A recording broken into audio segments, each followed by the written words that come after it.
श्री सद्गुरु देवाय नमः। भाइयों बहनों, सद्गुरु भगवान परमहंस श्री राम मंगल दास जी महाराज जो भी उपदेश करते थे उन सभी का उन्होंने अपने पूरे जीवन काल में पालन किया। उनके भक्तों ने भी इसे अपने जीवन में उतारकर अपना कल्याण किया। सद्गुरु जी का जिक्र मलुक पीठ वाले श्री राजेंद्र दास जी महाराज और वृंदावन वाले श्री प्रेमानंद जी महाराज ने अपने प्रवचनों में कई बार किया है।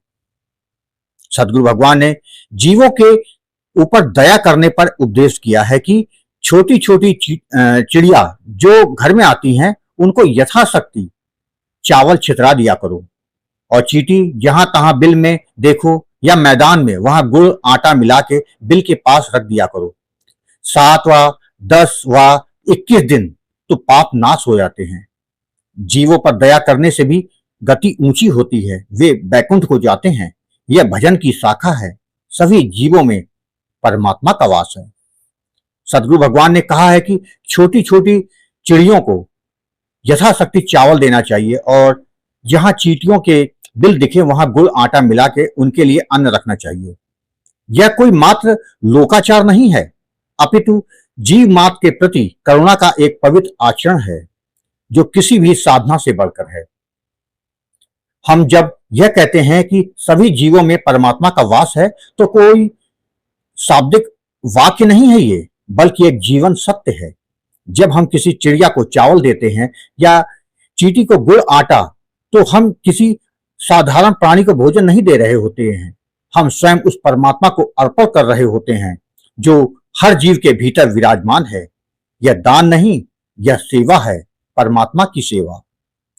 सुबह सुबह छत पर चावल छितराना या किसी कोने में गुड़ आटा रखना दिखने में तो एक छोटी सी क्रिया है, पर जब यह श्रद्धा और करुणा से किया जाता है तो यह भजन का एक रूप बन जाती है। सद्गुरु भगवान कहते हैं कि ऐसा करने से पाप नष्ट होते हैं और आत्मा को ऊंची गति मिलती है, बैकुंठ तक की यात्रा संभव होती है। इसका कारण यह है कि हम उस आत्मा के प्रति करुणा कर रहे हैं जो कभी न कभी हमारी ही तरह मनुष्य रही होगी या भविष्य में होगी। दया से ऊंची कोई साधना नहीं। संत कबीर कहते हैं, दया धर्म का मूल है, पाप मूल अभिमान। दया बिना जो धर्म है सो तो धर्म नहीं जान। भजन, जप, तप, व्रत, तीर्थ ये सभी तब तक अधूरे हैं जब तक हमारे भीतर दया और करुणा नहीं है। बिना दया के भजन केवल गले की आवाज है, मन की गूंज नहीं।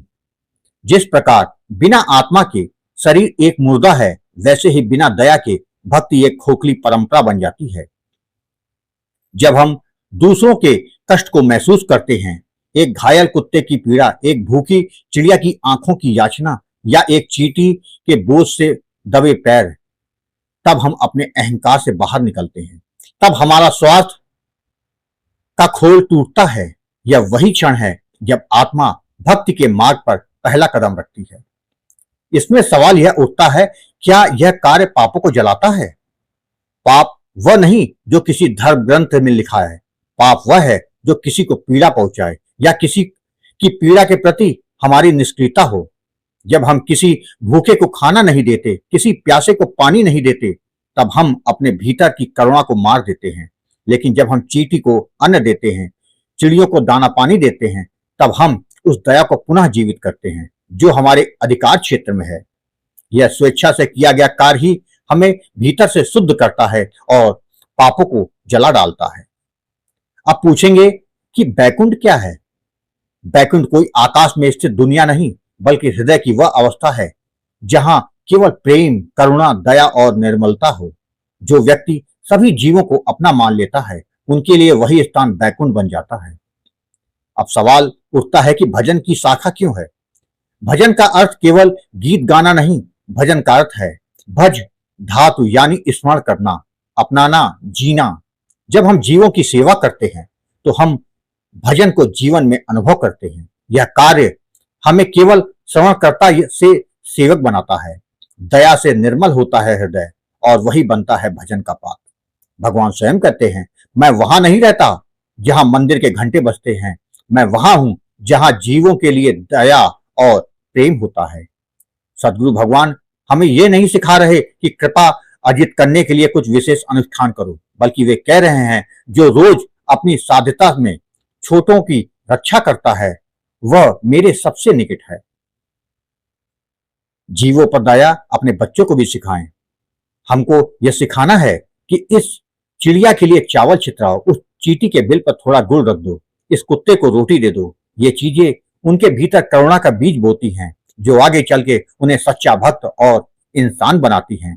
तो आइए प्रतिदिन प्रार्थना करें, हे प्रभु मुझे इतना सामर्थ्य दो कि मैं किसी भूखे को भूखा ना जाने दूं, किसी चिड़िया को निराश ना लौटाऊं और किसी चींटी तक की सेवा को भी अपना साधना समझ सकूं। भाइयों बहनों, अगर आपको यह वीडियो पसंद आया हो तो इस जीवन में अपनाने का प्रयास करें, जिससे प्रभु की अनुभूति जीते जी अनुभव कर सकें। वीडियो पसंद आया हो तो इसे सब्सक्राइब करें और लोगों में शेयर करें। जय जय सीताराम।